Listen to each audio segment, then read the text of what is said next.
Shalom. प्रभु यीशु मसीह के नाम से और एक बार आप सब लोगों को मैं धन्यवाद देता हूं। पवित्र परमेश्वर की भलाई और बड़ाई हमारे साथ होती रहे।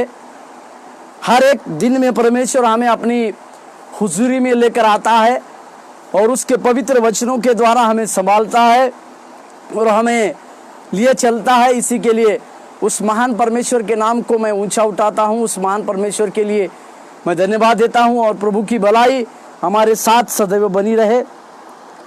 इसके बारे में परमेश्वर हमारे ऊपर दया करने पाए। यीशु जीवित हुआ या यीशु जीवित है, इस श्रृंखला के इस तीसरे भाग में मैं आपका प्रभु यीशु मसीह के नाम से स्वागत करता हूं। लगातार 2 भागों में प्रभु यीशु मसीह का जी उठना हमारे लिए किस प्रकार एक नई आशा का कारण बना, या प्रभु यीशु मसीह का मृतकों में से जी उठना हमारे लिए एक विजय का कारण बना, इस विषय में हम लगातार देखे और यहाँ तक कि हम इस बात को भी समझ पाए कि परमेश्वर का इस प्रकार से उस मृतकों में से जी उठना हमारे लिए एक बहुत बड़ी विजय है, क्योंकि परमेश्वर ने इस परमेश्वर के ऊपर मृत्यु का भी कोई अधिकार नहीं चला और मृत्यु को भी प्रभु यीशु मसीह के सामने झुक जाना पड़ा। इसके विषय में हमने उस दूसरे भागों में 2 भाग में हमने देखा है। आज इसका तीसरे भाग में और एक बातों को जो खुद प्रभु यीशु मसीह ने कही उसके विषय में हम कहेंगे। मेरे साथ खोलिएगा यूहन्ना रचित सुसमाचार 11 अध्याय के 25वें वाक्य। इस घटना को हम अच्छी तरह से जानते हैं। प्रभु यीशु मसीह का सबसे प्रिय मित्र लाजरस मर गया है और प्रभु यीशु मसीह उसके मरण कर उसको गाड़े जाने के 4 दिन के बाद प्रभु यीशु मसीह वहां पर उसकी कब्र पर आते हैं और ये वार्तालाप उसकी बहन मरियम के साथ, मार्था और मरियम के साथ इस प्रकार की बातों को होते हुए हम देखते हैं। मेरे साथ खोलिएगा यूहन्ना का समाचार 11 अध्याय के 25वें वाक्य में। यीशु ने उनसे कहा, पुनरुत्थान और जीवन मैं ही हूँ। जो मुझ पर विश्वास करता है वह यदि मर भी जाए तो भी जिएगा। प्रभु के पवित्र नाम की महिमा और प्रशंसा होने पाए। यहाँ पर प्रभु यीशु मसीह ने एक बहुत ही बड़ी बात को कही है। प्रभु यीशु मसीह ने इस वचन में 2 बातों को कहा। सबसे पहली बात पुनरुत्थान मैं हूं कह के प्रभु यीशु मसीह कहते, और दूसरा बात कि पुनरुत्थान मतलब पुनर्जीवित करने का अधिकार केवल और केवल प्रभु यीशु मसीह के पास आता है। इस बातों को प्रभु यीशु मसीह गहराई से हमें समझाते। और दूसरी बात, किसी मृत्यु हुए व्यक्ति को जीवन देने की बात भी केवल और केवल प्रभु यीशु मसीह के पास आती है। ये 2 बातों को प्रभु यीशु मसीह कहते। एक पुनरुत्थान करना या पुनरुत्थानित होना यह प्रभु यीशु मसीह के हाथ में है, या प्रभु यीशु मसीह ही कर सकते हैं। या जीवन को देना, मृतकों में से किसी को जी उठाना, या जो मृत्यु है उसमें से किसी जीव को जीवित करना, यह अधिकार भी प्रभु यीशु मसीह के पास है। परंतु प्रभु नीचे के उस बातों में एक सबसे बड़ी बुनियादी बात को कहते हैं। वे इस प्रकार से कहते हैं, जो मुझ पर विश्वास करता है। हालेलुया, प्रभु यीशु मसीह के नाम की महिमा होने। मतलब हर एक व्यक्ति जो मसीह को अपनाया है, हर एक व्यक्ति जिसने अपने पापों की क्षमा के लिए प्रभु यीशु मसीह से क्षमा मांगी है, प्रभु यीशु मसीह को अपने पाप रोहन की क्षमा को किया है, या पाप रोहन के लिए प्रभु यीशु मसीह के पवित्र लहू से हम लोग धोए हैं। ये सारी बातें होने के बाद जो प्रभु यीशु मसीह के ऊपर विश्वास करता है, वो यदि उसके जीवन में किसी भी प्रकार की मृत्यु क्यों ना हो, वो जी उठेगा। हालेलुया। यहाँ मैं 2 प्रकार की मृत्यु को प्रभु यीशु मसीह वर्णन करते हुए कहते हैं इस प्रकार से। एक शारीरिक मृत्यु, हमारी शारीरिक मृत्यु होने के बाद कई एक सालों में अगर हमारी शारीरिक मृत्यु होती है, परंतु हमने उस जीवित काल में प्रभु यीशु मसीह के ऊपर विश्वास किया है, उसके उद्धार की बातों के ऊपर विश्वास किया है और उस प्रभु यीशु मसीह के नाम से हमने बपतिस्मा लिया है और प्रभु की यहाँ तक कि हम सेवा करते हैं। उस सेवा करते करते हम अगर मृत्यु हो गया हमारा, तो जरूर जरूर जरूर प्रभु के पुनरुत्थान के दिन में हम सब परमेश्वर के लिए जी उठेंगे। ये एक शारीरिक मृत्यु के बारे में मैं बता रहा हूं। दूसरी एक मृत्यु है आत्मिक मृत्यु। आत्मिक मृत्यु मतलब हमारे हाथों से किसी प्रकार की पाप हो गई या हमारे हाथों से किसी प्रकार की गलती हो गई, परंतु इस गलती को हमने मान लेने के बाद, इस गलती को हमने पूरी रीति से स्वीकार करने के बाद, जब प्रभु यीशु मसीह की बताई हुई प्रार्थना, बताए हुए मन फिराव का अनुभव हमारे जीवन में अगर आए, प्रभु यीशु मसीह के बताए हुआ मन फिराव के अनुभव के साथ सच्चा पश्चाताप करने की बात जब हमारे अंदर होती है, तो हमारा आत्मिक जीवन से भी प्रभु यीशु मसीह हमें जीवित कर सकते हैं। इस बातों को हमें इस वचन से समझने की आवश्यकता है। और एक वचन मैं आपके लिए पढ़ना चाहता हूं, मेरे साथ खोलिएगा यूहन्ना का समाचार 5वें अध्याय 21 से 29 तक। यूहन्ना का समाचार 5वें अध्याय 21 से 29 तक। यहाँ पर प्रभु यीशु मसीह कुछ बातों को कहते हैं। 21वें वचन से मैं आपके लिए पढ़ता हूँ। यूहन्ना का समाचार 5वें अध्याय 21 से 29वें वचन तक। जैसा पिता मरे हुए को उठाता और जिलाता है, वैसे ही पुत्र भी जिन्हें चाहता है उन्हें जिलाता है। पिता किसी का न्याय नहीं करता, परंतु न्याय करने का सब काम पुत्र को सौंप दिया है, कि सब लोग जैसे पिता का आदर करते हैं वैसे ही पुत्र का भी आदर करे। जो पुत्र का आदर नहीं करता वो पिता का जिसने उसे भेजा है आदर नहीं करता। मैं तुमसे सच सच कहता हूँ, जो मेरा वचन सुनकर मेरे भेजने वाले पर विश्वास करता है, अनंत जीवन उसका है और उस पर दंड की आज्ञा नहीं होगी, परंतु वह मृत्यु से पार होकर जीवन में प्रवेश कर चुका। मैं तुमसे सच सच कहता हूँ, वह समय आता है और अब है, जिसमें मृतक परमेश्वर के शब्द को सुनेंगे और जो सुनेंगे वे जिएंगे। क्योंकि जिस रीति से पिता अपने पुत्र में जीवन रखता है, उसी रीति से उसने पुत्र को भी यह अधिकार दिया है कि अपने आप में जीवन रखे, वरन उसे न्याय करने का भी अधिकार दिया है, इसीलिए कि वह मनुष्य का पुत्र है। इसमें अचंभा मत करो, क्योंकि वह समय आता है कि जितने कब्र में हैं वे उसका शब्द सुनकर निकल आएंगे। जिन्होंने भलाई की वे जीवन के पुनरुत्थान के लिए जी उठे, और जिन्होंने बुराई की है वे दंड के पुनरुत्थान के लिए जी उठेंगे। यहाँ पुत्र के अधिकार के विषय में यूहन्ना लिखता है, पुत्र को पिता ने इस प्रकार से अधिकार दिया है, जैसे पिता किसी को भी जिला सकते हैं, मृतकों में से जिला सकते हैं, उसी प्रकार का अधिकार, उसी प्रकार का एक अधिकार को परमेश्वर ने अपने पुत्र को दिया है।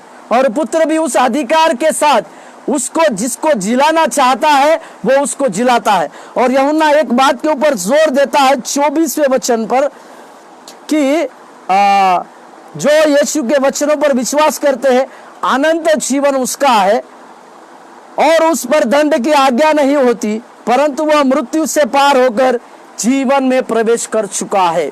हालेलुया।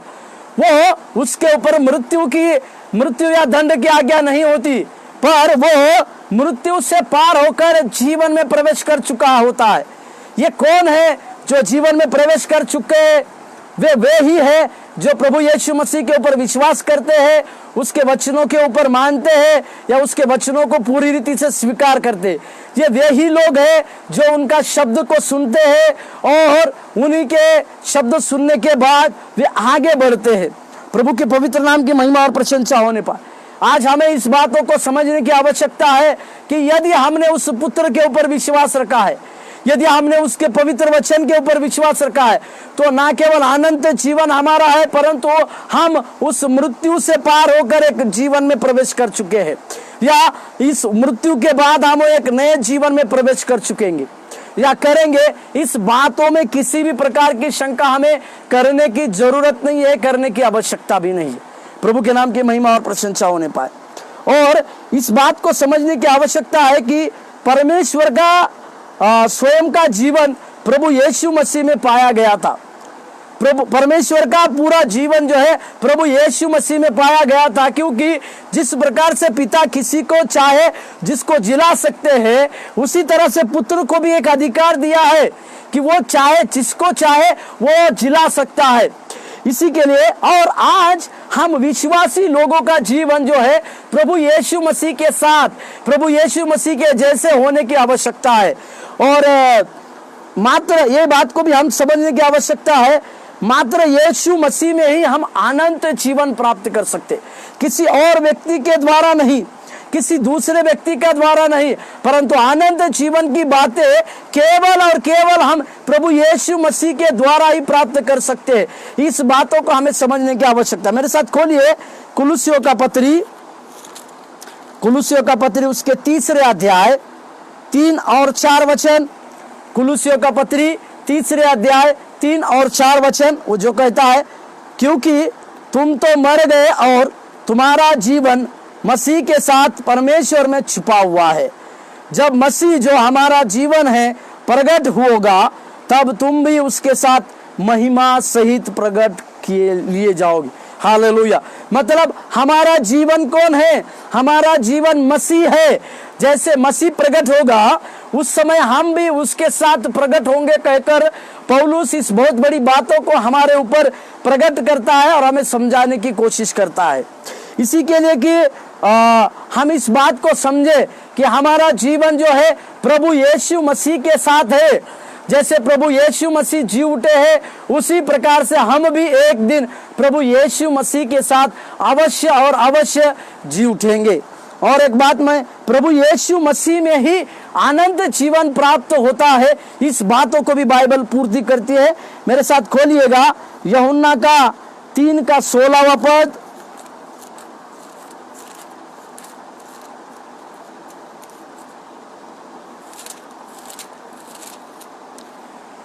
यूहन्ना का समाचार, यीशु मसीह में ही अनंत जीवन हमें प्राप्त होता है, किसी और के द्वारा नहीं, परंतु केवल और केवल मनुष्य, केवल प्रभु यीशु मसीह पे से ही हमें अनंत जीवन प्राप्त होता है। इसे हमें समझने की आवश्यकता है। 3 का 16वां पद इस प्रकार से कहता है, क्योंकि परमेश्वर ने जगत से ऐसा प्रेम रखा कि उसने अपना एकलौता पुत्र दे दिया, ताकि जो कोई उस पर विश्वास करे वह नष्ट ना हो परंतु अनंत जीवन पाए। मतलब इस वचन में हम उस परमेश्वर के आगापे प्रेम को देखते हैं।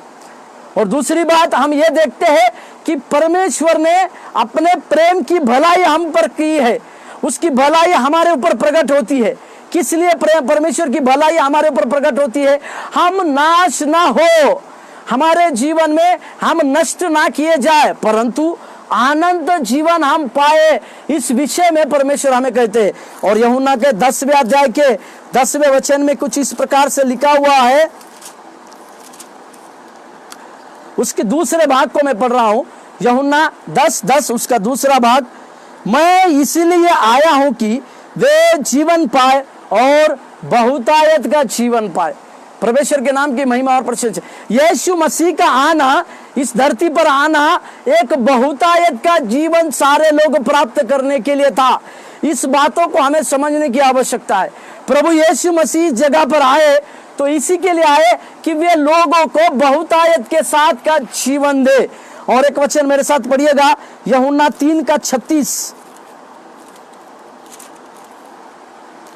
यूहन्ना 3 के 36वें वाक्य में, जो पुत्र पर विश्वास करता है अनंत जीवन उसका है। हालेलुया। जो पुत्र, यहां पर यूहन्ना स्पष्ट रीति से लिखता है, जो पुत्र पर, मतलब प्रभु यीशु मसीह पर जो विश्वास करते हैं अनंत जीवन उसका है। और एक वचन पढ़िएगा मेरे साथ, यूहन्ना का समाचार उसके 20वें अध्याय। और परमेश्वर का पुत्र कौन, इसके बारे में यूहन्ना 20 अध्याय के 31वें वाक्य में, परंतु ये इसीलिए लिखे गए हैं कि तुम विश्वास करो कि यीशु ही परमेश्वर का पुत्र मसीह है और विश्वास करके उसके नाम से जीवन पाओ।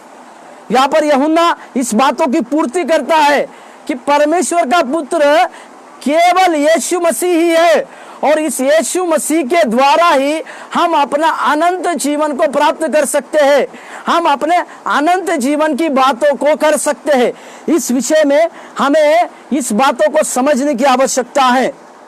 और एक वचन पढ़िएगा मेरे साथ, यूहन्ना 6 अध्याय 53 और 54। यूहन्ना 6 53 और 54। यूहन्ना 6 53-54।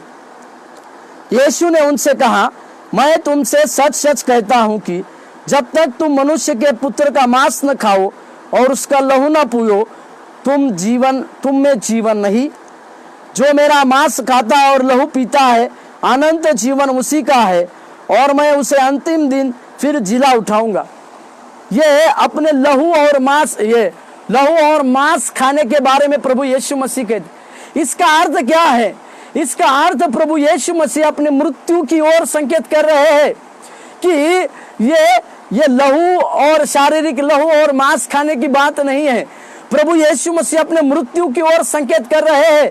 प्रभु यीशु मसीह का यह कहना है कि कुछ दिनों के बाद उनका शरीर तोड़ा जाएगा, उनका शरीर उस क्रूस के उस मृत्यु सहने के लिए तोड़ा जाएगा, उनको ऊपर कोड़े लगवाए जाएंगे, उनका एक एक लहू का बूंद उन सारे विश्वासी लोगों के लिए, अविश्वासी लोगों के लिए, सारे शिष्य लोगों के लिए और सारे मानव जाति के भलाई के लिए बहाया जाएगा। परंतु जो कोई इस लहू के ऊपर, जो कोई इस शरीर के ऊपर विश्वास करता है, अनंत जीवन उसी का होगा। इस बातों के ऊपर प्रभु यीशु मसीह ठोस बातों को कहते हैं, और इसी के लिए यूहन्ना के 14 अध्याय के 6 पद में प्रभु यीशु मसीह ने सफाई से कहा, यूहन्ना 14:6, यीशु ने उनसे कहा, मार्ग और सत्य और जीवन मैं ही हूं, बिना मेरे द्वारा कोई पिता के पास नहीं पहुंच सकता। हालेलुया। पिता के पास जाने की एक रास्ता प्रभु यीशु मसीह है। हम में से कोई भी प्रभु यीशु मसीह के द्वारा ही पिता के पास जा सकते हैं। इस बातों को स्वयं प्रभु यीशु मसीह अपने बातों में कहते हैं। इसका अर्थ क्या है? हमें अगर पिता के पास पहुंचना है, हमें अगर पिता के पास जाना है, तो हमारे लिए प्रभु यीशु मसीह ही वो जरिया है, या प्रभु यीशु मसीह ही वो रास्ता है जिसके द्वारा हम होकर उस पिता के पास या स्वर्ग राज्य में जा सकते हैं। या मैं इस प्रकार से कहूं, प्रभु यीशु मसीह ही वो मार्ग है, वो प्रभु यीशु मसीह वो मुक्ति का मार्ग है, प्रभु यीशु मसीह ही वो सत्य है, और प्रभु यीशु मसीह ही वो जीवन है। प्रभु के पवित्र नाम की महिमा और प्रशंसा होने पर इसके लिए हमारे इस बातों को हमें समझने की आवश्यकता है, जानने की आवश्यकता है कि प्रभु यीशु मसीह के ऊपर विश्वास रखने के द्वारा ही हम उस पिता के पास आसानी से पहुंच सकते हैं, आसानी से जा सकते हैं। हालेलुया। और फिर प्रभु यीशु मसीह ने इस बात भी कहा, वह पुनरुत्थान भी है। प्रभु यीशु मसीह, जैसे मैंने शुरुआत में वचन में पढ़ा, यीशु मसीह जो है जीवन और पुनरुत्थान भी है। इसके बारे में प्रभु यीशु मसीह ने कहा, जैसे वे कह रहे थे कि जिसे वह चाहते हैं उसके, प्रभु यीशु मसीह पुनरुत्थान है। प्रभु यीशु मसीह के बारे में जैसे हमने शुरुआत में वचन में पढ़ा, प्रभु यीशु मसीह के पास एक अधिकार दिया गया है, वो जिसे चाहे वो किसी को भी जीवित करने का अधिकार प्रभु यीशु मसीह के हाथों में दिया गया है। या यीशु मसीह के पास एक सामर्थ्य दी गई है कि वो किसी को भी अपने सामर्थ्य के अनुसार जीवित कर सकते हैं। इस बातों को हमें समझने की आवश्यकता है। इसी बारे में यूहन्ना 5:21 में हमने पढ़ा, यूहन्ना 5:21, जैसे पिता मरे हुओं को उठाता और जिलाता है, वैसे ही पुत्र भी जिन्हें चाहता है उन्हें जिलाता है। प्रभु यीशु मसीह जीवन और पुनरुत्थान होने के चलते उनके पास एक अधिकार है, उनके पास एक सामर्थ्य दिया गया है कि वे जिसको चाहे किसी को भी जिला सकते हैं, किसी को भी उठा सकते हैं। इस बातों को हमें पहले समझने की आवश्यकता है और जानने की भी आवश्यकता है। साथ ही यूहन्ना के 10वें अध्याय, यूहन्ना के 10वें अध्याय के 17 और 18 पद, यूहन्ना 10 अध्याय 17 और 18 पद। पिता इसीलिए मुझसे प्रेम रखता है कि मैं अपना प्राण देता हूं कि उसे फिर ले लूं। कोई उसे मुझसे छीनता नहीं, वरन मैं उसे आप ही देता हूं। मुझे उसके देने का भी अधिकार है और उसे फिर ले लेने का भी अधिकार है। यह आज्ञा मेरे पिता से मुझे मिली। इसका मतलब प्रभु यीशु मसीह यहाँ पर भी साबित करते हैं कि उनको किसी का भी प्राण लेने का और किसी का भी प्राण को जीवित करने का अधिकार जो पिता ने उनके पास दिया है, उसी अधिकार के अनुसार वे कार्य करते हैं। इसे हमें समझने की आवश्यकता है और ये बात को भी जानने की आवश्यकता है। विश्वासी सदा जो है परमेश्वर की उपस्थिति में जीवित रहेंगे। यदि हम परमेश्वर की उपस्थिति में ज्यादा से ज्यादा रहेंगे तो हम लगातार जीवित रहेंगे। इसके बारे में बाइबल हमें स्पष्ट रीति से बताती है। मेरे साथ खोलिए यूहन्ना 14:3। यूहन्ना 14:3।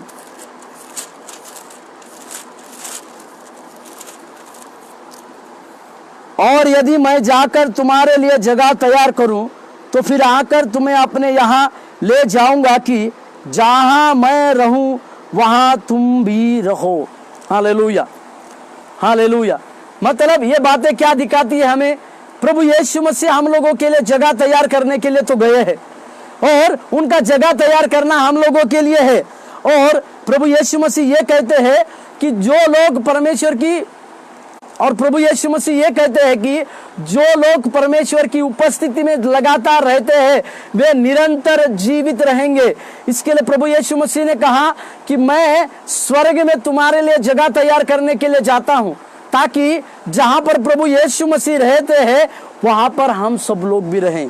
इसी के लिए हमारे जीवन में परमेश्वर की उपस्थिति में चलना, हमारे जीवन में परमेश्वर के साथ साथ चलना, यह है आज के लिए बहुत बड़ी बात है। उसी का पहला थिस्सलुनीकी का पत्री 4:17 को पढ़िए। पहले थिस्सलुनीकी की पत्री 4 अध्याय 17वें पद। पहले थिस्सलुनीकी का पत्री 4:17।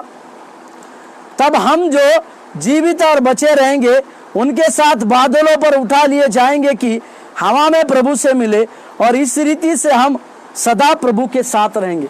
एक सदा परमेश्वर के साथ रहने का अनुग्रह, सदा परमेश्वर की उपस्थिति में रहने का अनुग्रह प्रभु हमें देने पर है।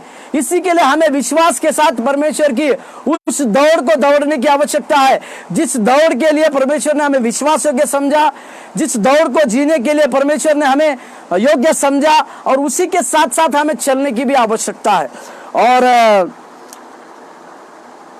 उनके लिए मृत्यु अंत नहीं, किंतु एक और अच्छे जीवन के लिए शुरुआत है। हमारे लिए या प्रभु यीशु के लिए मृत्यु अंत नहीं है, किंतु और एक अच्छे जीवन की शुरुआत भी है। इसको हमें याद रखने की जरूरत है। मेरे साथ खोलिएगा 2 कुरिन्थियों का पत्री 5 अध्याय। 2 कुरिन्थियों का पत्री 2 कुरिन्थियों का पत्री 5वें अध्याय 6, 7 और 8। दूसरा कुरिन्थियों का पत्री 5 अध्याय 2 कुरिन्थियों का पत्री 5 अध्याय 6, 7 और 8। अतः हम सदा ढाढ़स बांधे रहते हैं और यह जानते हैं कि जब तक हम देह में रहते हैं तब तक प्रभु से अलग है, क्योंकि हम रूप को देखकर नहीं पर परमेश्वर विश्वास से चलते। इसलिए हम ढाढ़स बांधे रहते हैं और देह से अलग होकर प्रभु के साथ रहना और भी उत्तम समझते हैं। इस कारण हमारे मन की उमंग यह है कि चाहे साथ रहे चाहे अलग रहे, पर हम उसे भाते हैं। प्रभु के नाम की महिमा और प्रशंसा। 8वें वचन में प्रभु के साथ रहना और भी उत्तम समझते हैं। मतलब हमारा प्रभु के साथ साथ रहना, परमेश्वर की उपस्थिति में प्रभु के साथ साथ रहना, यह हमारे लिए एक बड़े अनुग्रह की बात है, हमारे लिए बड़े सौभाग्य की बात है। और जो परमेश्वर की लगातार उपस्थिति में रहते हैं, जो लोग परमेश्वर की उपस्थिति में ज्यादा लगातार रहते हैं, उनके लिए मृत्यु अंत नहीं, परंतु उनके लिए एक अच्छे जीवन की शुरुआत भी है। इस बातों को हमें समझने की आवश्यकता है। और एक वचन फिलिपियों का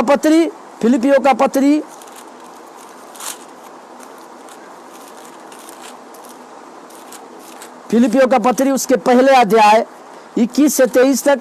फिलिपियों का पत्री पहला अध्याय 21 से 23 तक। फिलिपियों का 1 अध्याय 21 वचन से 23वें वचन तक। क्योंकि मेरे लिए जीवित रहना मसीह है और मर जाना लाभ है, पर यदि शरीर में जीवित रहना ही मेरे काम के लिए लाभदायक है तो मैं नहीं जानता कि किसको चुनूं, क्योंकि मैं दोनों के बीच अधर में लटका हूं। जी तो चाहता है कि कुछ करके मसीह के पास जा रहूं, क्योंकि यह बहुत ही अच्छा है। यहाँ पौलुस अपने व्यक्तिगत जीवन की बातों को लिखता है कि उसके लिए सबसे अच्छी बात जो है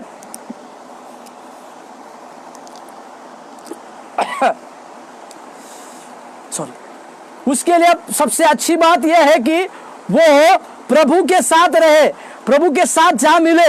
परंतु वो इस प्रकार से कहता है, यदि मैं अभी शरीर में हूं तो मुझे पता नहीं चलता है कि ये क्या करना चाहिए। परंतु वो आखिरी वचन में 23वें वचन में यह कहता है कि वो मन तो चाहता है, मुझे तो लगता है कि कुछ करके मैं प्रभु के पास तुरंत चला जाऊं। इसका मतलब क्या है? मृत्यु हमारे लिए एक अंत नहीं है, मृत्यु हमारे लिए एक अंत नहीं, परंतु हमारे सारे लोगों के लिए एक अच्छे जीवन की शुरुआत है। एक अच्छे जीवन की शुरुआत प्रभु यीशु मसीह के साथ, हमारे साथ प्रभु यीशु मसीह के साथ होगी। इसी के लिए हमारे लिए एक अच्छा जीवन है।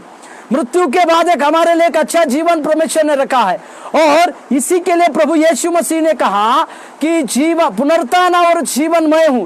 जिस प्रकार से प्रभु यीशु मसीह जिलाए गए और उन्होंने कई एक मृतकों में से जी उठे लोगों को जिलाया, फिर खुद प्रभु यीशु मसीह जी उठे और हम लोगों के लिए एक जीवित आशा को दिया कि जो कोई उनके ऊपर विश्वास रखता है वो मर भी जाए तो जीवित होगा। आइए हम प्रार्थना करें। जीवित अनुग्रहकारी, हम धन्यवाद और स्तुति महिमा प्रशंसा करते। तेरी दया हम लोगों को संवारती है, तेरी दया हम लोगों के जीवन को बदलती है। इस विषय को हम जब समझते हैं तो हमें सहायता कर और मदद कर। तेरे पवित्र अभिषेक के अनुसार हमारे जीवन में कार्य कर। आप जी उठे परमेश्वर है, ये हमारे लिए सबसे बड़ी आशा की बात है, सबसे बड़े अनुग्रह की बात है प्रभु, कि आप एक मृत्यु हमारे लिए एक अंत नहीं है, परंतु एक अच्छे जीवन की शुरुआत है। इसके बारे में आपने हमें सिखाया, आपने हमें समझाया। इसके लिए हम धन्यवाद देते हैं, तेरी महिमा और प्रशंसा करते। सहायता कर और मदद कर, प्रभु यीशु मसीह के नाम से मांगते हैं, आमीन आमीन आमीन। प्रभु आप लोगों को आशीष देने पाए। धन्यवाद धन्यवाद।